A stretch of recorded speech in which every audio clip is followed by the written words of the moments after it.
Good morning, fuckers. Welcome to another day at the Daily BM. Hey, Mikey, what's going on? Everything's going great. How are you doing today? And welcome back to the show, everybody. Good. So what's new? First of all, how was your evening? Exceptional. Had a great evening. How was yours? I overindulged in food. I can see you doing that. Yeah, I totally went against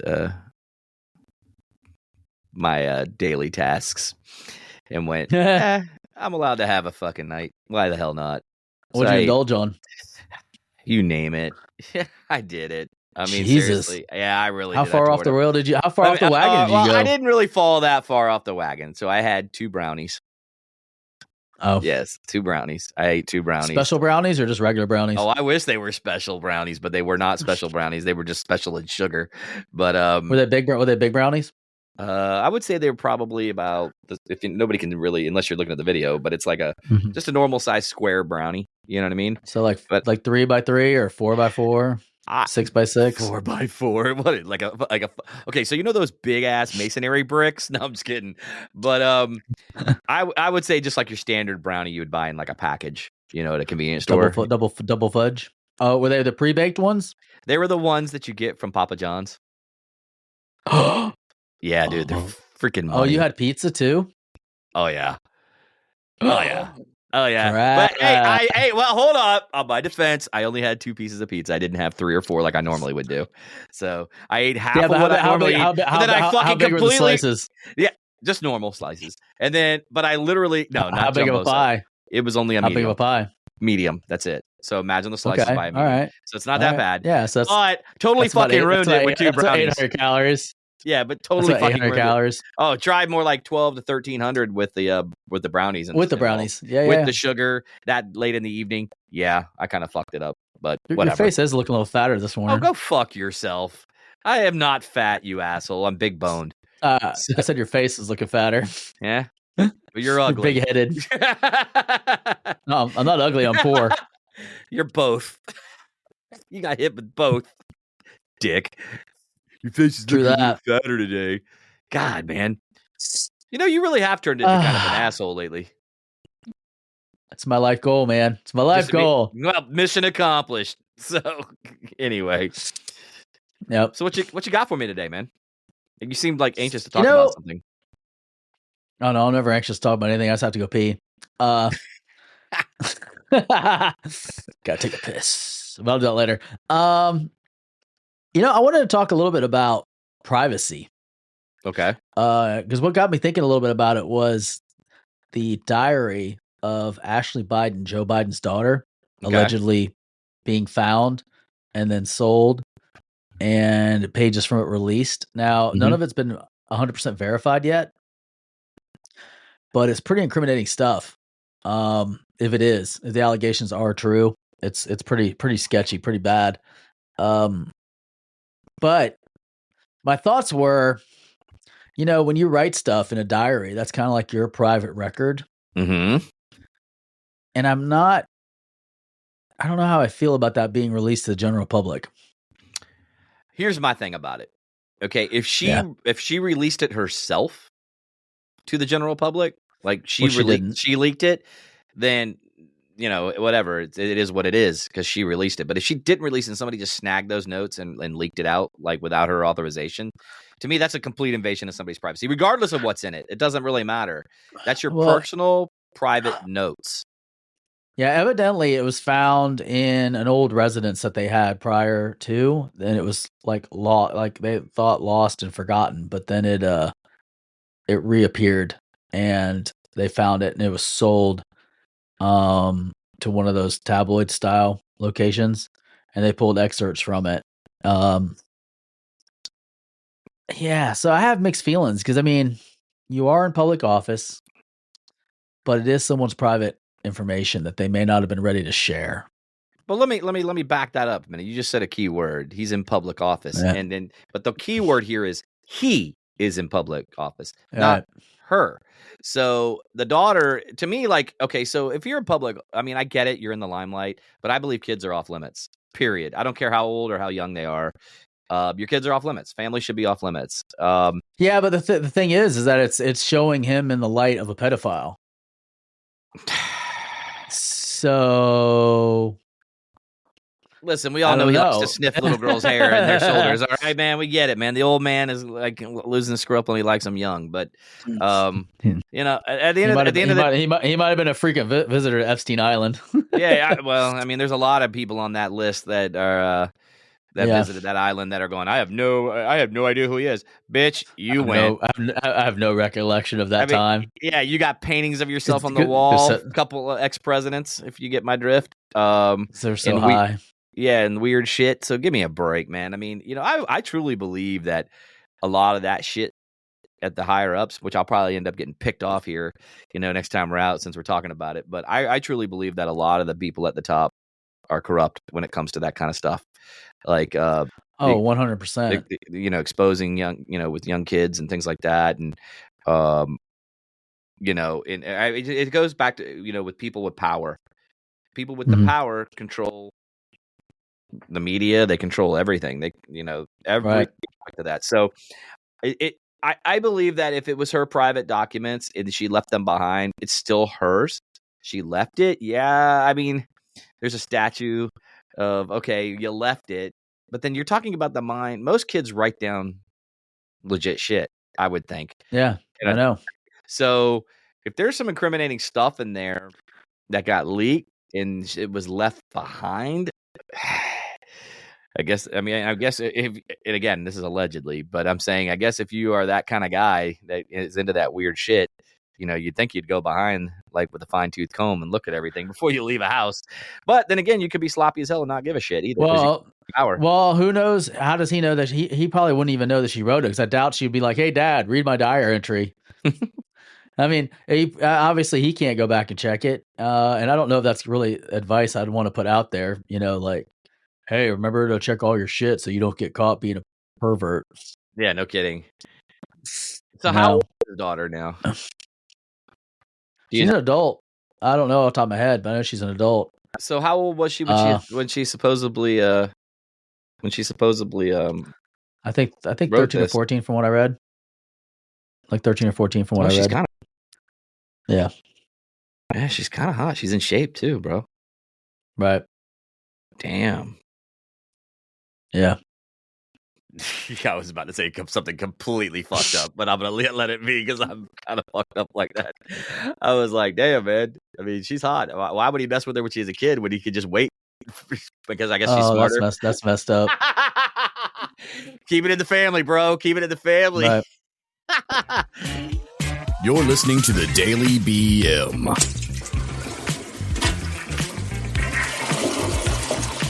So, you know, again, it kind of spins off on the whole Princess Kate, you know, with her cancer diagnosis. You know, yes. I really had a huge fucking problem with the press because everybody in today's world uses filters. They use, you know, Photoshop to clean up their photos. You know, maybe slim in a little area. Who gives a shit? First, they made a big deal about that. Then they said, oh, she's doing it because she's not coming out after her surgery and saying what's going on. Well, it's none of your fucking business. I don't care if she's a princess of Wales or whatever the fuck she's the princess of, you know, over there. Right. But the reality is that you got to have a private life too. When it comes to your medical care and there should be a certain set of privacy. And these outlets, I mean, when I saw that stuff break about her and her having to come up and make a video and explain why, I would have been like, go fuck yourself. It's my personal private moments. I don't need to share that with the world just because I'm famous. You know what I mean? Yeah, I do not like tabloids at all. I don't like paparazzi. You know, I feel like something was lost when you start to see the people in their everyday lives. You know, like I don't want to see them every day. Like, I want to imagine them as they are on the big screen because that's the characters they portray. You know, I don't want to see that stuff. I don't want to hear about the trials and tribulations they're going through and have, you know, telephoto lens through their bedroom window, catching them scantily clothed or naked. You know, like that's just disgusting and gross. I mean, in my perfect world, I think that paparazzi, like, if you have somebody that's shooting you with a camera, that it should just be open hunting season. I think you should be able to take them out just like deer.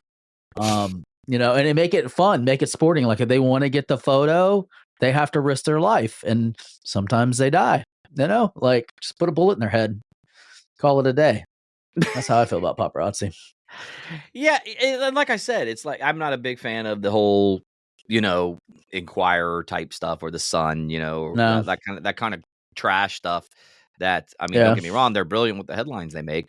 You know what I mean, and getting you to focus your attention on it when you're sitting in the freaking. It's just clickbait. They're just going. I mean, for the lowest common denominator. But I mean, human nature is to go, oh, I'm curious about this. Unless you're just like you and I, and we just fucking hate it. You know what I mean? But I can see why other people get latched into it and check it out.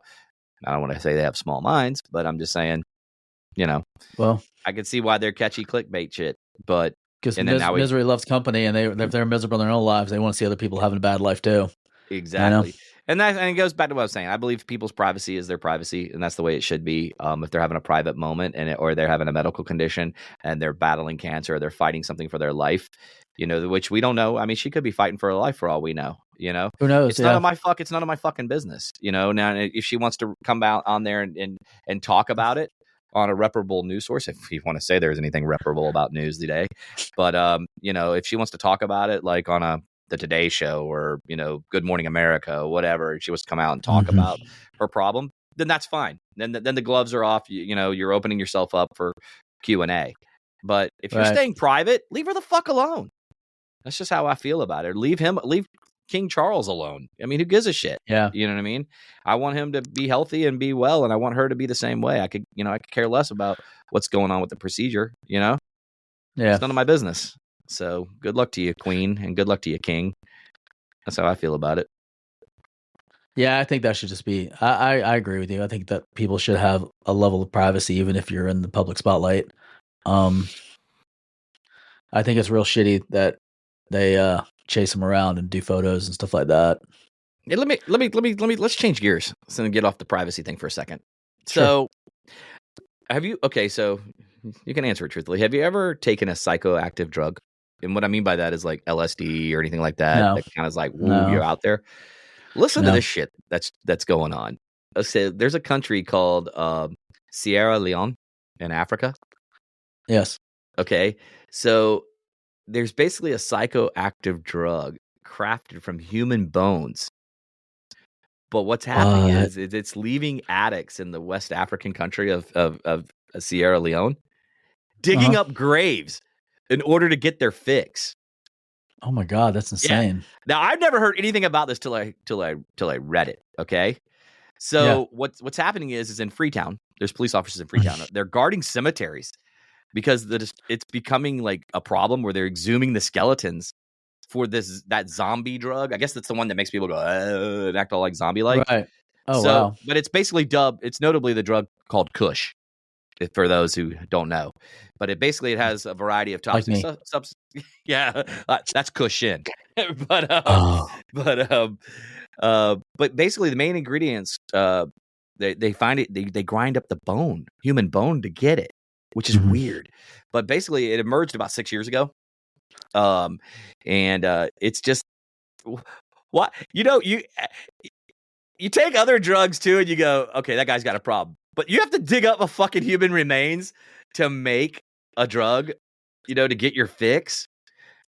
What the fuck? That's next level. I mean, that's next level fucking addict shit, man, to me, man. I'm sitting there going like this. Hey, you know what? So, Grandma, I really need to get high. So I'm going to go take your thigh bone and crush that shit up and make me a drug and get my high. I'm just trying to fathom, like, sitting there at a fucking table with human remains up there going, man, I can't wait to get fucking high tonight, man. You know? You know what's fucked up? Is there someone that always has to go first? Like everything we have, there's always someone that was first. You know, so there's somebody somewhere that was like, I wonder what it is if I smoke that. And then they're like, oh, that was fucking amazing, you know? Like, I mean, like literally, that means anything you could think of, someone's probably tried to inject it or shoot it or smoke it or something to it. You know what I mean? It's like, oh, I wonder what happens if I crush that up and smoke it. Like, yeah, I know. It's like, who was the fucking test dummy to go, hey, man? It's kind of like back, I don't know if you remember this trend back in the early 80s all the way through like late it might be a little bit before your time, but people used to huff gasoline. Oh, I remember that. Mm-hmm. So never did it, but I've seen people do it. I'm just curious though, what got people to go, hey man, if you huff this, take deep breaths of this fucking toxic fume, you know what I mean? It's gonna fuck you up. You know, it's kind of like the whole whip it can. What made people think? Whip it can. Yeah, who the fuck thought, hey man, I'm gonna inhale this fucking whipped cream from upside down, get the aerosol out of it, and get high as shit. You know what I mean? Because that was a big craze in the '90s, the whippets. Yeah, so, people are always chasing that high. It seems like. Yeah, well, obviously they're digging into the past to get their high. I mean, going after bones. I don't know, man. To get high, there would have to be, I guess, an exception. You know, like what I'm not going to go over is what I'm saying to go do one. I just find that really fucked up. You know what I'm wondering? I'm wondering if they still have opium dens in the United States like they used to back in the day. Every time you people say go and get high, you know, when I think of that, I think of Curly Bill from Tombstone coming out of there going, oh, he's fucking howling at the moon, shooting his gun up at it because he's high as shit off opium. Yeah, but they had that was pretty common in the 1800s of just opium. Oh yeah, it was all over everywhere. The place. Mm-hmm. It was rampant, man, in these mining. And I think in other countries they still have that. They still have that in other countries, but I don't know. I don't know if that still exists in the United States like that. I mean, I'm sure they have like crack houses and stuff like that, but why would you need anything else if you got grandma you could dig up and get high off later? I mean, thanks, grandma, giving back to me later in life. Appreciate it for being a drug addict. After this episode of the Daily VM, like grave robbers goes up like 100%. Grave robbery goes up in the United States. People are like, what? I could grind up my fucking grandparents, man? Hell yeah, man. Pay tribute. Yeah, no shit, dude. And get high. Kick ass.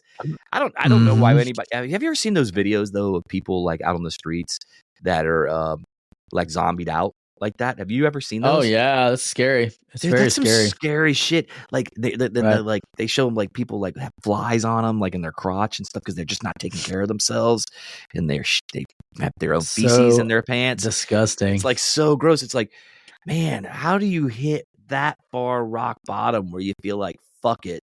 I don't care if I die. Just don't give a shit anymore. And I'm just gonna get high and not give a shit. I still don't understand how people get there. Yeah. Well, I think it's because they have nobody taking care of them and nobody helping them get through that. You know, I think that they just stay in that constant high state that they don't really get out of it. I mean, because the withdrawals are probably so bad that they're constantly chasing their next high, you know? Yeah. I know. I just sit there and I've watched those videos and I'm like, damn, dude. I'm like, how do you get to that level of not giving up, like zero fucks given, I guess. I think the thing too is like, you know, like you can't really smell your own body odor at a certain point, like you get nose blind to it. Mm-hmm. So they may not even know they smell as bad as they smell because they're nose blind to it. So who knows? And then, I mean, you know, what kills me is like when you see people that are extremely like overweight and they get like the yeast growth in their rolls and that smells horrible, you know, and they have the rashes and all that kind of stuff. And it's just like, damn, like, how do you get to that point? You know, you've watched those shows. You brought that up in the past. You watch those shows on TV and stuff where people like they have to like cut a wall out to get them out of the house to go to a medical doctor and shit. It's it's very sad. And it's just, you see, it's like a slow progression of losing your life every day, you know, like at first you're eating so much and you stop walking long distances and then you stop walking short distances and then it's hard for you to set up. And then the next thing you know, you're 600 pounds in a bedridden and you can't fit through the door. And you can't stand up on your own legs because your legs can't support the weight, you know? Those are the saddest ones where you see the people that they can't even like stand up on their own because their legs can't support their weight. So walking like an inch or just getting up out of the bed to stand up to change the sheets is almost an impossibility. Like where do you start? Like if you were like 700, 800 pounds, where do you start to actually try to make a change? I mean, do you just have to be medically induced somehow? In those shows, a lot of the times they start doing like just bed exercises, like literally just moving their arms, no weights or nothing, just doing like air bicep curls, there's air presses, like, just that. And then they add like a 2-pound weight, and it's just that basic movement. And then they go on a calorie restricted, diet. And the weight starts shedding off quickly because, your body needs a certain amount of metabolism. And if they do heavy restrictions, like 500 calories a day. And I feel like it's so hard to maintain that. That's why some of them fail. A lot of them do the gastric bypass surgery too in those shows. That's the big changer. But that is just so invasive, Yeah, I hear you. And they normally have lifetime repercussions because of it. Like you have, you absorb less nutrients. You can only eat small batches. If you overeat, your stomach will stretch again. So you can be right back in that boat. I mean, there's been people on a couple of them that they had a surgery and they lost about like 400 pounds. And then 4 years later, they're back up to the 600 pounds because they just kept eating a lot over a long period of time. And then they kept growing their stomach, and it would stretch back out again, and they'd put the weight back on. And they'd have to go in for a revision, which that gets even more complicated and dangerous because now they've already had a second gastric bypass surgery. It's crazy, man. Crazy. It's just really sad when people get to that level. Well, damn. Well, so basically in a nutshell, guys, the struggle gets real if the fatter you get. So stay healthy. Stay healthy out there. Thanks for tuning in today. And keep your shit private. Yeah, no shit. Stay healthy and keep your shit to yourself. That being said, guys, don't forget, tomorrow, I believe, is the last day we will be at Sun and Fun. Unless you see us out and about, over the weekend and we decide to get a wild hair up our ass and go on as regular schmoes, I guess you could say. Yeah. Don't forget, head over to the Stole Nation booth area. That's where we'll be. You'll see our tent there. You'll see our logo backdrop behind us with the microphones and everything. Just come by and say hello. We'll probably be there between the times of 11 a.m. till about 5 p.m. Good luck. We don't know. We may have to go get something to eat and add to our 400-pound life. But other than that, Mikey, you got anything before we get out of here? Hey, everybody, have a great day, and hope to see you out at Sun and Fun this weekend. That's right. We'll see you soon, and we'll see you guys on the flip side. Have a good one. Deuces.